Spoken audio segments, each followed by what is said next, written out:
সুপ্রিয় দর্শক মণ্ডলী, আসসালামু আলাইকুম ও হিন্দু ভাইয়েদের আদাব ও নমস্কার। আজকে চলে আসলাম সিলেট ছাতক বাংলা বাজার তান্ত্রিক কবিরাজ আমেনা আপার চেম্বারে। উনি বলে বিভিন্ন ধরনের কাজ করে থাকেন, এর জন্য ওনার চেম্বারে চলে আসলাম। অনেক ভিড়াভিড় ছিল, ওই ভিড়াভিড় থেকে 1 ঘন্টা ওয়েট করে ওনার সঙ্গে দেখা করলাম। আসসালামু আলাইকুম আফামনি। আচ্ছা, আপনি বলে কি ধরনের কাজ করে থাকেন? জি জি। কি ধরনের কাজ করেন অল্প দর্শকের উদ্দেশ্য যদি অল্প বলতে পারতেন। ধরুন স্বামী স্ত্রী অমিল, বিদেশ যাত্রায় বাধা, প্রেমে ব্যর্থ, মানে বিভিন্ন ধরনের কাজ করে থাকি আর কি। আচ্ছা আচ্ছা। পাওনা টাকা আদায়, মানে বিভিন্ন ধরনের কাজ করে থাকি। আচ্ছা আচ্ছা। পাওনা টাকা আদায়, বিদেশ যাত্রায় বাধা, প্রেম ভালোবাসায় ব্যর্থতা, নিঃসন্তান, এইগুলি কাজ করেন আপনি? জি জি। আচ্ছা আচ্ছা। এখন কোনো কাজ নিয়ে আছেন? জি, কাজে আছি। একটা ছেলে আর একটা মেয়ের মানে বাধ্য করে দেবো। আচ্ছা আচ্ছা। এই কাজে আছি। আচ্ছা, এখন কি মানে দর্শকের উদ্দেশ্যে দেখাইতে পারবেন? জি, দেখাইতে পারবো।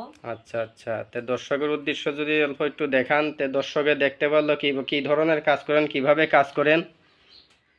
আচ্ছা ঠিক আছে। কিভাবে বাধ্য করে দেয় নিজে চোখেই দেখেন। জি জি জি। হয় মেরি বোন সাকাতি করি চৌশিরা বন্ধ করি, 9 করি বান চালাই, 6 করি গুম চালাই, কামরূপ কামিককে মেরি বোন সাকাতি করি চৌশিরা বন্ধ করি, মেরি বোন সাকাতি করি চৌশিরা বন্ধ করি, কামরূপ কামিককে মেরি বোন সাকাতি করি চৌশিরা বন্ধ করি, 9 করি বান চালাই, 6 করি গুম চালাই, মেরি বোন সাকাতি করি। খালি ভয় পাবেন না আপনারা। মেরি বোন আয় আয় জি না আয়, এক্ষুনি এসে যা, ছেলে মেয়েরা বাধ্য করে দেয় মেরি বোন। হেই কামরূপ কামিককে মেরি বোন সাকাতি করি চৌশিরা বন্ধ করি, 9 করি বান চালাই, 6 করি গুম চালাই, মেরি বোন। দেখছেন কি হলো এখন? এটাই ছেলের মেয়েরে বাধ্য করে দিলাম। আচ্ছা আচ্ছা। ছেলেটারে মেয়ের বাধ্য করে দিলাম। আচ্ছা, কত ঘন্টায় কাজ হবে? এটা 1 ঘন্টার ভিতরে এখন হয়ে যাবে। আচ্ছা আচ্ছা। দর্শকে যদি সরাসরি যারা না আসতে পারবে তারা কিভাবে আপনার? আচ্ছা নাম্বার আছে, হোয়াটসঅ্যাপ নাম্বার আছে, ওই যে এখানে নাম্বারটা দেওয়া আছে, এই নাম্বারটায় ফোন করবেন। দর্শক, এই যে নাম্বারটা দেওয়া আছে 0176777545440, এই নাম্বারে আপনারা যোগাযোগ করবেন। এই নাম্বার ব্যতীত অন্য কোনো নাম্বারে যোগাযোগ করলে আপনারা প্রতারিত হবেন। প্রতারক থেকে সাবধান, বহুত প্রতারক বেরিয়েছে, প্রতারক থেকে সাবধান। একটা কথা বলে দেই, বলেন। কেন এখন দেশে অনেক প্রতারক বেরিয়েছে। হ্যাঁ, প্রতারক হইতে সাবধান। কেন লক্ষ লক্ষ টাকা হাতিয়ে নিতেছে, ওনাদের কাছ থেকে সাবধান থাকবেন।